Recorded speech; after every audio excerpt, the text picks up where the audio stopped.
ভৌমল আর ফটকে বিকেলবেলা পার্কে বসে আছে।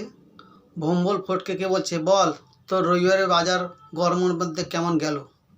ফটকে বলছে, আর বলিস না, আজকে সকালে বাজার থেকে এক ট্রে ডিম নিয়ে আসছিলাম, ঘরে আনতে আনতেই সব ডিমগুলো সেদ্ধ হয়ে গেছে, তাই আজকে সারাদিন গোটা গোটা ডিমের ঝোল খেয়ে দিন কাটালাম। এবার ফটকে ভম্বলকে বলছে, তাহলে তুই বল তোর কেমন দিন গেল? ভম্বল বলছে, ওরে আমার দিন আরও খারাপ। ফটকে বলল, কেন? বলে, আমি এক ট্রে ডিম এনেছিলাম, ডিম এনে ঘরে রেখে একটুখানি খুলেছি, দুটো কাক এসে দুটো মুরগির বাচ্চা ছো মেরে নিয়ে চলে গেল। ফটকে বলল, কেন? বলে, আর বলিস না, ডিমগুলো খোলার সঙ্গে সঙ্গে দেখি গরমের মধ্যে সব ডিম ফুটে বাচ্চা বেরিয়ে গেছে। ফটকে বলল, হ্যাঁ, এরকম আবার হয় নাকি?